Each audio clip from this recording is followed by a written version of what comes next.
Alright, hello everyone. Real quick before we start with this video, just want to make sure everyone knows that I know, if in case you didn't see the comment on the last video, but this shot right here in the ED, definitely not Tai. I thought it was at first, but it's definitely Kyubey.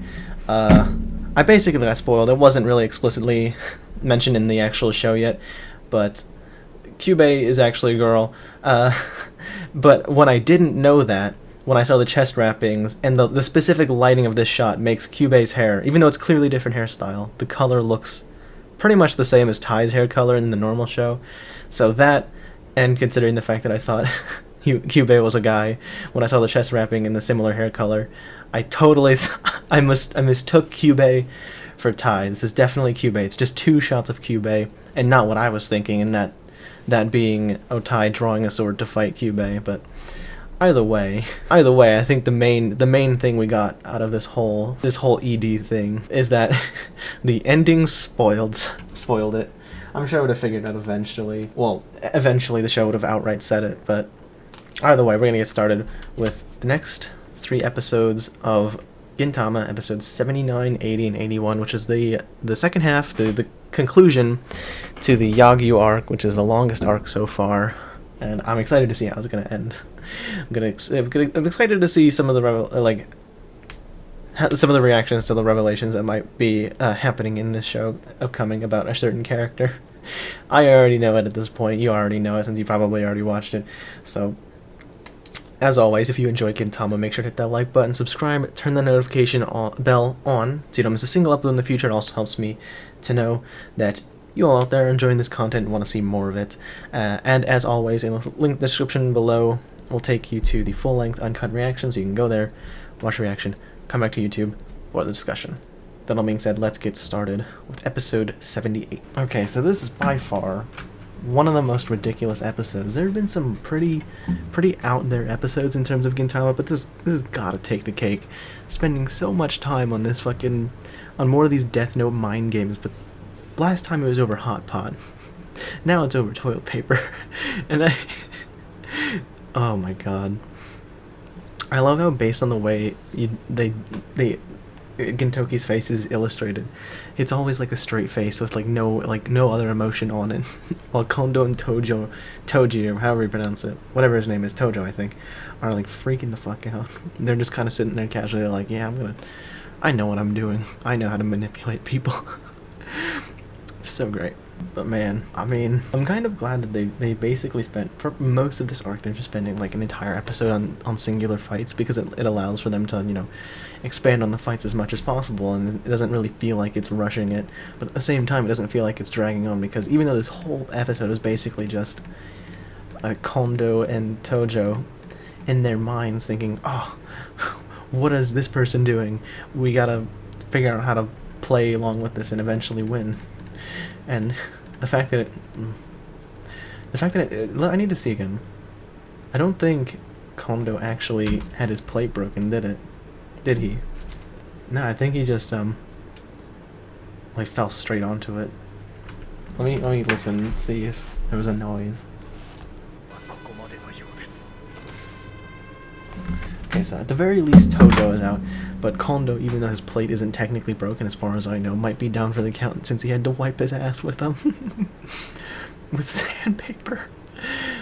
I'm just saying, coulda just not for a little bit. But in the end, I think it might have been trying to imply that, even though it's probably not serious, but it was like trying to imply that Kondo was the better man, because even though he can't fight any longer because of his profusely bleeding ass, he managed to get a hit in on Tojo and break his plate because he didn't use the picture of his beloved like Tojo did. But man, I cannot wait to see how this is going to end, because they're probably not going to show it, but because Hijikata's probably going to be off screen, get his plate broken, and then after that it's the old man who's apparently the ultimate swordsman, so the fact that they're saying that makes me think he might be stronger than Yagyu, and Yagyu's already insanely strong. He cracked Hijikata's sword with just the blunt end, and the fact that we haven't seen his fight yet makes it, I can't wait to see how his fight's gonna go and who exactly he's gonna fight against. I think Shinpachi. I think it'll be Shinpachi. And Gintoki, well, since they're in the same area, either they're gonna fight or they're gonna like just like hang out and be like friends or whatever. Honestly, I have no clue where it's gonna go in regards to that.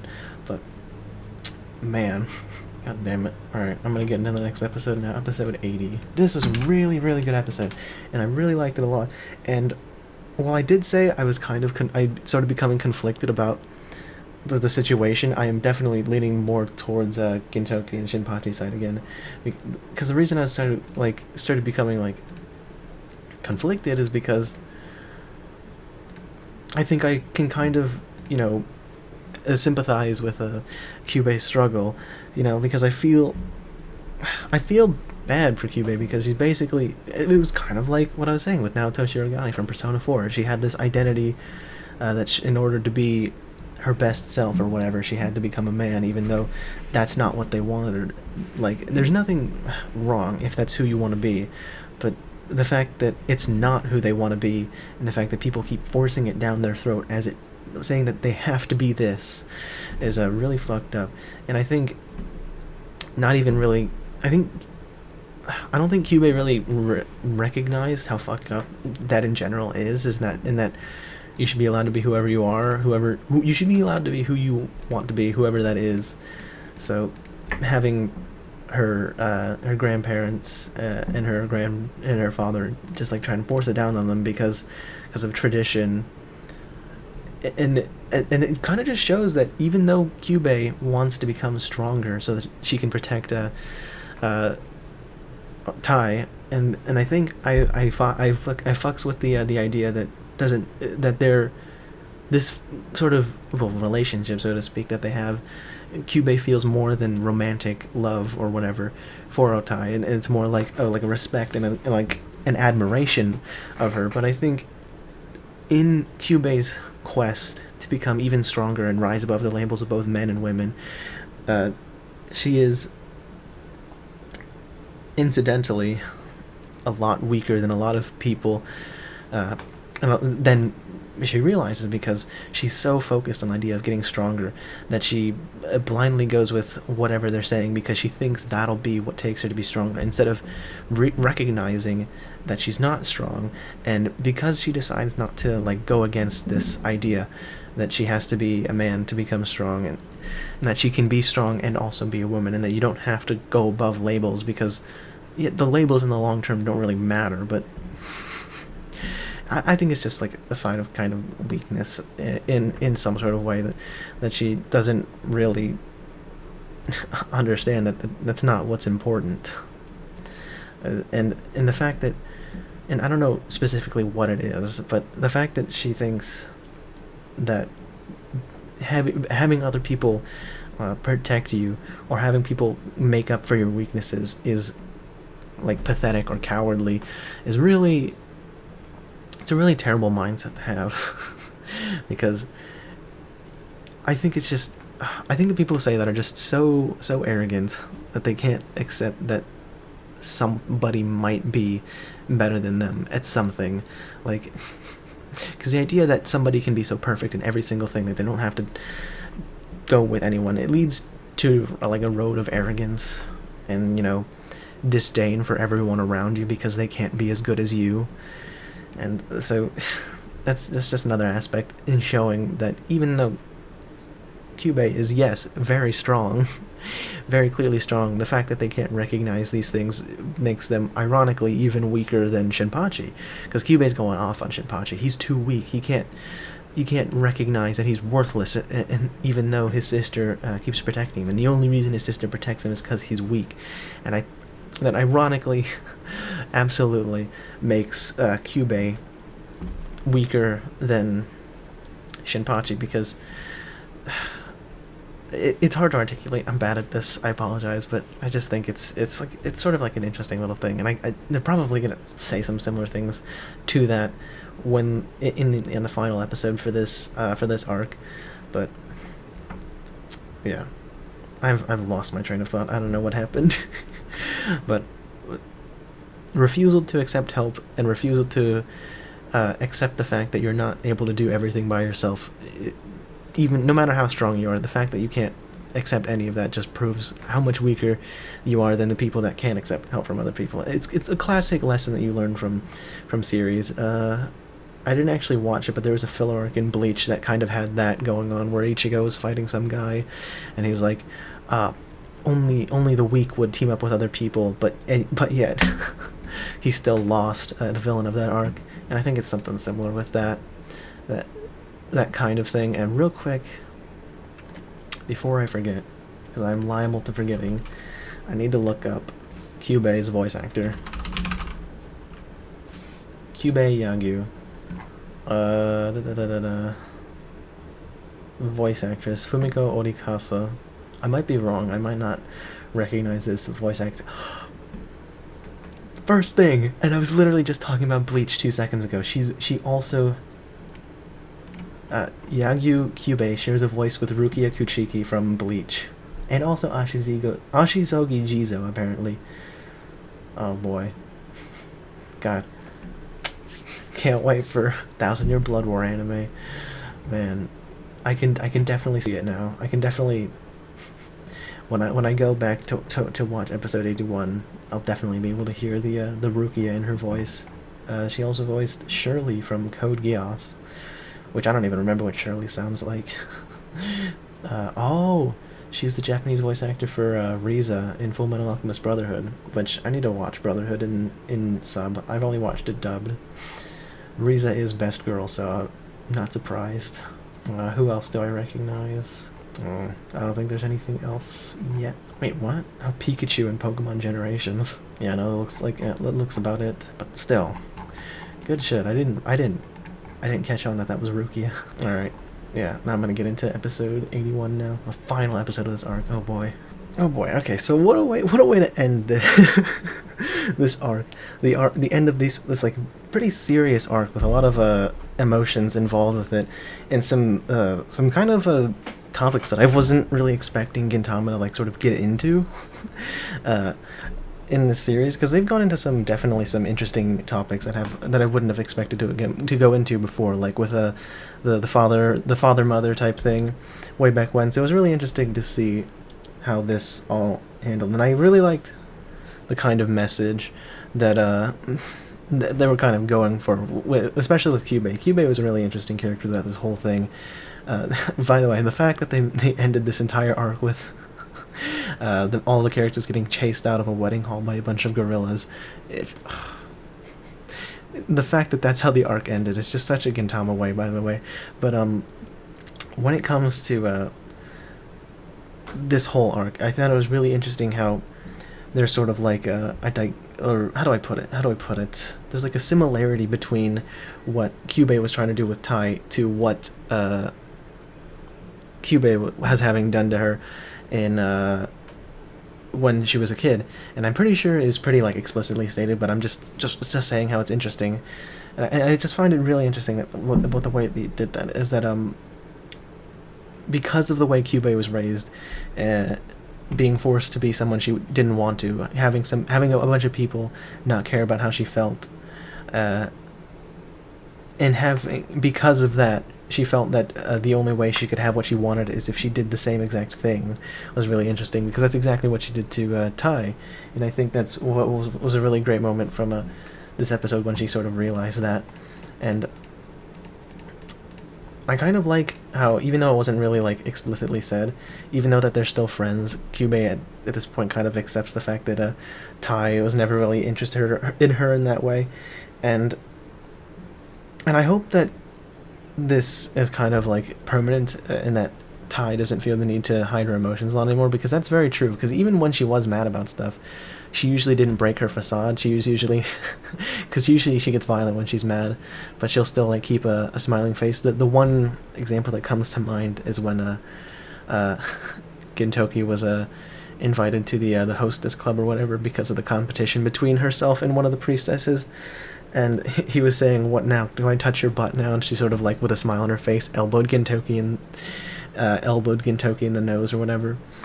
And so, getting to see Tai's whole constant like gentle smile facade sort of crumble, so to speak, in this very serious context was really good, and it was definitely some much needed Tai development, because that's something I've always wanted, is to see more development of Tai as a character. Do I hope that she'll eventually get to be a big part in a fight? Of course, she's a very strong fighter. She does a lot with just her fists, so imagining what she could do with a weapon would be really cool. But I think it was probably better this way, instead of having Tai fight Kyubey herself, because the whole conflict was surrounded around, and like one of the biggest reasons Kyubey wanted to protect Tai and looked down on Shinpachi was so much was because Shinpachi was always being protected by Tai, and Kyubey saw that as a sort of weakness, and saw that weakness as a bad thing, because I'm really bad at this, I'm sorry. And so it makes more sense, I think, thematically and story-wise to have it be like that, have Shinpachi be the one to save her, because not only does it very clearly show how like stronger Shinpachi's grown as a person, but also like physically as well. And I really liked I really liked how when Kyubey finally accepted that Tai would never think of Kyubey in any other way as a friend, that they got to at least make up, and that was sort of a nice little bit of closure. I do hope Kyubey comes back in the future, just to... I don't know what she would do in terms of story-wise, but it would be really interesting to see what she kind of does in the future, because now that she's sort of shrugged off the sort of ideas that have been forced upon her when she was a kid, that being that she has to be the sole protector, and that it doesn't matter what other thing, like, I will be the one to protect you whether you like it or not type thing. It'll be interesting to see what kind of role Kyubey will play in the future. I'm really excited to see that. Overall, I don't think I like this as much as I liked the Fuyo arc, and I still think, from the 3 serious arcs I've seen, at least the 3 that I can think of right now, that being Benizakura, Fuyo, and Yagyu, obviously, I think this might honestly go beneath Benizakura. There was a lot of interesting things here, and I enjoyed the conflict between Kyubey and and everyone else. And I think seeing that sort of development was really interesting, and I liked that. I liked that Shinpachi got to be badass and got to be the one to protect his sister for once, because that was really beautiful. And while there was some great comedy, I just don't think the emotional bits, while they were really good, I don't think they hit as hard as the Fuyo arc, because, yeah, in just my opinion, I think for my ranking of serious arcs right now, it's Fuyo, Benizakura, and then Yagyu. I'm sure there's definitely a bunch of arcs that I'm missing, and some of them not completely serious, or at least mostly serious. It's definitely, how do I put it? I'm really bad at this. I'm really sorry about that. But in some places, I feel like, not that I would say that it's just dragged out, but I feel like some of the episodes could have been cut down a little bit, because some of them seemed pretty long. Like, I definitely really enjoyed seeing or hearing that story from Kondo about Hijikata, but overall, that fight, if you told me that the fight lasted 2 chapters, I wouldn't believe you, because it seemed like a case of like it being a 1 chapter long thing, and it just kind of got stretched out so it could fill up an episode. You know what I mean? Maybe because it obviously has to have a lot of content for it to be 6 episodes. So I just wonder how long it was in the manga. Let's see, what else do I want to talk about? Yeah, I'm kind of having I think I'm pretty much running out of things I want to say, but even if I'm reiterating it, I just want to say it again. I enjoyed the whole idea where it's kind of like, because of the way Kyubey was raised, she ended up doing the same things that she hated about how she was raised to the person she cared about the most, that being Tai, and that is forcing, because the way Kyubey's childhood was, is that the will of her parents and her grandparents was forcing the identity of being a man onto her for their own, like, selfish reasons. Well, not entirely, to protect her, that's right. So it wasn't really selfish, but partly selfish, because they didn't take into consideration how Kyubey felt about the situation.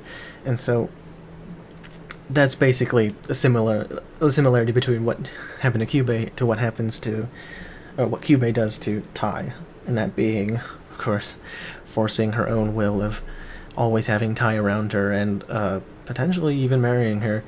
without taking Tai's feelings into consideration. And I also think that's kind of an interesting split on the different philosophies between Kyubey and Tai's definition of strength, because obviously Tai has to be very strong to be able to shoulder all those burdens and keep a happy face on all the time, despite all of the pain that she has.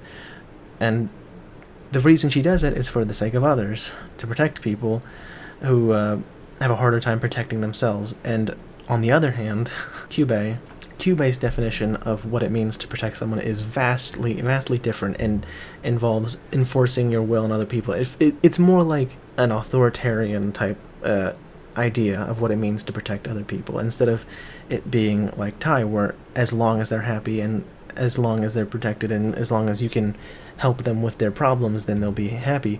Whereas Kyubey's sort of philosophy when it comes to that is, you will do what I say so that you will be safe, whether you like it or not. Because at least in Tai's definition, it takes into account, or tries to take into account, and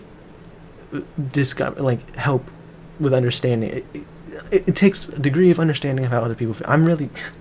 I need to stop talking because I'm not getting any better at really articulating my thoughts on this. So if you watched all the way to this point, thank you very much for watching. Make sure to hit that like button if you enjoyed. Subscribe, hit the notification bell so you don't miss a single upload in the future. Thank you once again for watching. Peace.